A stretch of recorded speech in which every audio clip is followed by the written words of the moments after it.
Hello everyone, मेरा नाम है आशीष एंड आज हमारे साथ है Kumar Saurabh, founder of KSV edutech private limited. Welcome sir. नमस्कार। सो स्टूडेंट्स, ये जो वीडियो बना रहे हैं इसका जो मेन ऑब्जेक्टिव है कहीं ना कहीं रिसेंटली अनाउंस्ड जो बोर्ड एग्जाम्स के डेट्स हैं उससे रिलेटेड है। तो उसी के ऊपर मैं आज कुछ सवाल पूछूंगा जिसका जवाब हमें हमारे डायरेक्टर सर की तरफ से मिलेगा। ठीक है, तो शुरू करते हैं पहले सवाल के साथ। सर, मैं जानना चाहूंगा आपका टेक क्या है जो रिसेंटली अनाउंस CBSE के डेट्स आए हैं एग्जाम्स को लेके, बोर्ड एग्जाम्स के, क्या कहना चाहेंगे आप? एक स्वागत वाला कदम था कि सीबीएसई ने डेट्स अनाउंस किए, क्योंकि ये काफी डिले पहले हो चुका था। इस सीबीएसई ने जो डेट अनाउंस किया इसके पीछे आपको सीबीएसई का पर्सपेक्टिव समझना पड़ेगा क्या चल गया है। सीबीएसई का ये कहना है कि 6 महीने जब टर्म 1 के लिए दिया गया अप टू नवंबर, तो टर्म 2 के लिए भी इक्वल टाइम डिस्ट्रीब्यूशन होना चाहिए और उसको देखते हुए सीबीएसई ने वो इतना बड़ा टाइम दिया है। दूसरा, सीबीएसई का एक और पर्सपेक्टिव है कि बच्चों ने बहुत सारे एग्जाम्स तो दिए हैं और काफी ज्यादा उन्होंने दिया है ऑब्जेक्टिव एग्जाम।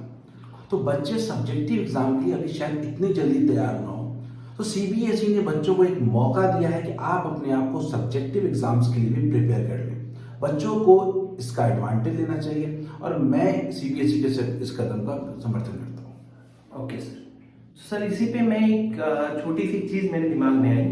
जनरली सर जो बोर्ड एग्जाम्स होते थे वो कहीं ना कहीं फरवरी के आखिरी वीक से शुरू होते थे और मेन सब्जेक्ट्स मार्च के पहले हफ्ते से शुरू होते थे। लेकिन कहीं ना कहीं इस बार 26 अप्रैल से एग्जाम शुरू होंगे, तो कहीं ना कहीं मेन एग्जाम्स जो होंगे वो मई से शुरू होंगे, तो लगभग 2 महीने का गैप आ रहा है जो नॉर्मल डेट्स होते थे उसके मुकाबले। क्या इसमें कुछ एडवांटेजेस आपको लग रहे हैं? देखिए, ये जो टाइम आया है इसको तो आप कर्ज भी समझ सकते हैं और बोन भी समझ सकते हैं। ये श्राप भी हो सकता है और आशीर्वाद भी हो सकता है, अगर मैं कहूँ तो। क्योंकि अगर कि एग्जाम के डेट आने के बाद बच्चों में जो रिलैक्सेशन है, जो हमने भी ऑब्जर्व किया पिछले 2-3 दिनों में, वो रिलैक्सेशन एक्चुअली बच्चों को आउट ऑफ ट्रैक कर सकती है। तो पहला तो एडवांटेज बच्चों को ये उठाना चाहिए कि बच्चों को सब्जेक्टिव प्रैक्टिस करने का बहुत बड़ा मौका मिलने वाला है। बच्चे को 2 महीने का बहुत बड़ा टाइम मिलेगा जहां बच्चे अपने आप को सब्जेक्टिव एग्जाम के लिए तैयार कर सकें। सही मायने में पिछले 2 साल में, पूरे कोविड पीरियड में, बच्चों को सब्जेक्टिव राइटिंग पेपर्स का मौका ही ज्यादा नहीं मिला है। तो सीबीएसई के इस कदम के साथ बच्चों को भी चलना चाहिए और बच्चों को भी अपने सब्जेक्टिव अप्रोच को बढ़ाना चाहिए। ओके, तो सर ये तो हो गए एडवांटेजेस जो एग्जाम कहीं ना कहीं थोड़ा ट्रेडिशनल टाइम से डिले हुआ उससे रिलेटेड। अब हम जानना चाहेंगे कुछ एडवांटेजेस जो आपके हिसाब से पोस्टपोन होने के कारण या थोड़ा लेट होने के कारण बच्चे फेस कर सकते हैं। अब डिसएडवांटेजेस की बात कर रहे हैं जी। तो डिसएडवांटेजेस तो बच्चों का बहुत क्लियर है कि जो मोमेंटरी आउट ऑफ ट्रैक बच्चे हुए हैं। हम सब ने ऑब्जर्व किया कि जब सीबीएसई का डेट्स आया और बच्चे बिल्कुल मार्च की तैयारी में थे, मार्च एग्जाम की तैयारी में थे, तो जैसे ही एग्जाम आया तो शॉर्ट टर्म जो नुकसान हुआ बच्चों का कि थोड़े बच्चे आउट ऑफ ट्रैक हो। लेकिन बच्चों ने को हमने भी कोशिश की कि बच्चे समझाया जाए और बाकी जनरली सारे बच्चे जो देश भर के बच्चे हैं वो धीरे धीरे अपने आप को आउट इन ट्रैक लेके आए और बच्चों ने अपने प्रिपरेशन मोड को ऑन कर दिया। लेकिन जो लॉन्ग टर्म डिसएडवांटेज हुआ है वो बहुत बड़ा है, क्योंकि बच्चे अगले क्लास के लिए कम से कम अपना 3 महीना लूज कर चुके हैं। कोई भी 10वीं क्लास का बच्चा जब 11वीं में जाएगा तो वो अपना 2.5 से 3 महीना पहले ही लूज कर चुका होगा, और वो एक प्रोफेशनल स्टडी है और कॉम्पिटिटिव स्टडी भी है। ये 3 महीना बहुत बड़ा मैटर करता है। अगर मैं 12th की बात करूं तो 12th वाले बच्चे जो कि किसी कॉम्पिटिटिव एग्जाम्स में अप्रोच करेंगे या किसी बाकी एग्जाम्स में देंगे या कॉलेज में एडमिशन लेंगे, उनका कम से कम 4 से 5 महीना प्रोसेस डिले हो चुका है।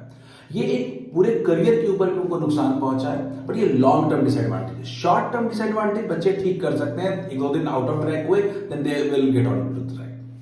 सो बच्चों, शॉर्ट टर्म डिसएडवांटेजेस भी है, लॉन्ग टर्म डिसएडवांटेजेस भी है। ठीक है, इस चीज का ध्यान रखिएगा कि ये आपके आगे के करियर पे ज्यादा इफेक्ट ना लाए और उसके लिए आपको कहीं ना कहीं जो ये गैप क्रिएट हो रहा है 2-2.5 महीने का, इसे कहीं ना कहीं कवर करना पड़ेगा।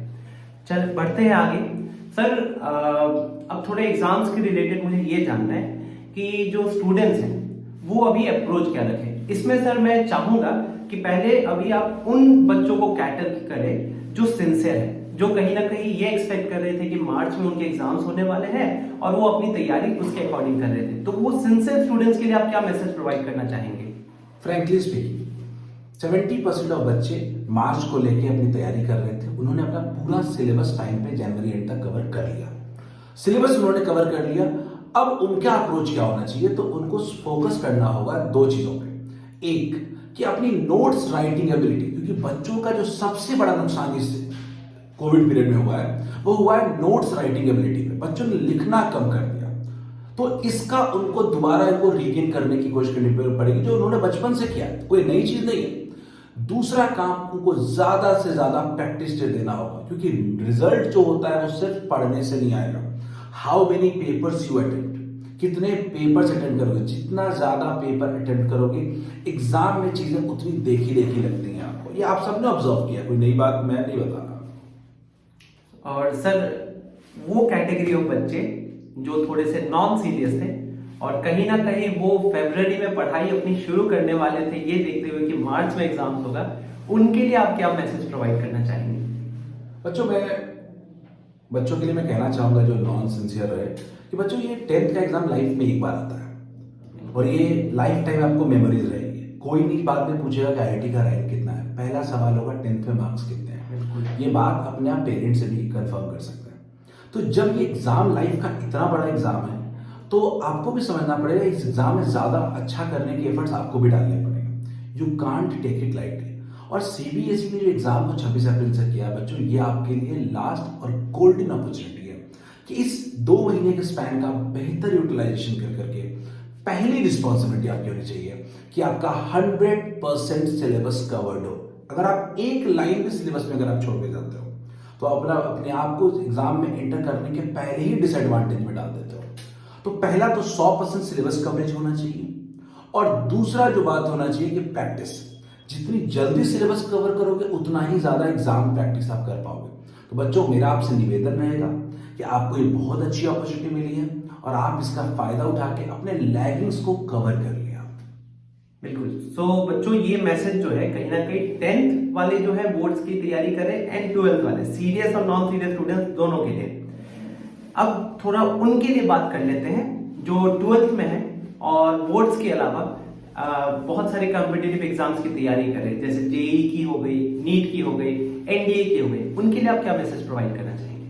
मैं इसको शुरू करता हूँ, 3 पार्ट्स में डिवाइड करता हूँ। JEE को लेकर के अगर बात करूँ, जब JEE के बच्चों की बात करें तो वो एक मेंटली प्रिपेयर्ड थे कि जनवरी में एग्जाम देना है आपको और इसके लिए वो एफर्ट्स भी लगा रहे थे। तो एक बात तो तय है कि JEE एस्पिरेंट्स ने ऑलमोस्ट अपना सिलेबस तो कवर कर लिया, लेकिन आपको ये समझना पड़ेगा कि ये जो 3 महीने का टाइम आपके पास एडिशनल मिला इसका क्या करें। तो मैं आपको एक कंपैरिजन दिखाना चाहता हूं कि जो बच्चों जो 12th अपियरिंग बच्चे थे और जो 12th पास आउट बच्चे JEE में अपियर करते हैं, सबसे बड़ा जो डिफरेंस आता था वो यही आता था कि जो 12th पास आउट बच्चे थे उनको ये फर्क नहीं पड़ता था कि बोर्ड्स एग्जाम देना है, इसलिए उनका प्रिविजन और प्रिपरेशन बहुत हाई हो जाता था और उनको एक एडवांटेज मिलता था JEE एग्जाम। लेकिन अब आपको वो डिसएडवांटेज नहीं रहा। अब आप भी इस टाइम का फायदा उठा करके ज्यादा से ज्यादा फुल टेस्ट हो और ज्यादा से ज्यादा एफर्ट डालो ताकि आपका स्कोर मेंटेन हो जाए। जहां तक बात नीट के बच्चों की है, तो नीट के बच्चे भी अपने उसी मोड में सिलेबस को पूरी तरह कवर ऑलमोस्ट कर चुके हैं। आपके लिए इस बार बहुत बढ़िया चांस मिल रहा है कि आप लोग ज्यादा से ज्यादा फुल टेस्ट दें। आप लोग फुल टेस्ट देने से ही आपको कॉन्फिडेंस आएगा कि आप ज्यादा से ज्यादा स्कोर नीट में जाके कर सके। कितना भी आप चैप्टर टेस्ट या छोटे मोटे ऑब्जेक्टिव टेस्ट देते कोई फायदा नहीं है until unless you appear for full test और अपने स्कोर्स को आप मेंटेन करें। आप जहां तक बात NDA के बच्चों की है, स्टिल हमारे पास क्लियर डेट्स नहीं है कि NDA एग्जाम कब होगा, बट वी कैन एक्सपेक्ट कि बोर्ड्स एग्जाम के जस्ट बाद NDA एग्जाम होगा। तो आपके लिए बस इतना ही है कि आप लोग एक्स्ट्रा जो पोर्शन है 12th के अलावा उसको आप अब देख लें। 1 महीने टाइम है, आप वहां पे देख लें। प्लस जो 12th के सिलेबस के पोर्शन है वो तो आपका बोर्ड्स के साथ साथ ही कवर हो जाएगा, वो उतने लेवल पे रहता है, तो वहां आपको इतनी दिक्कत नहीं आएगी। ओके बच्चों, ये सारे पॉइंट्स के साथ मैं बहुत एग्री करता हूँ। कहीं ना कहीं ये सारे सवाल आपके मन में आए हैं, चल रहे हैं कि आखिर बोर्ड के एग्जाम्स, कॉम्पिटिटिव एग्जाम्स के डेट्स का क्या होंगे, अब तैयारी कैसे करनी, ये अलग अलग सवाल जो है इनके जवाब आपको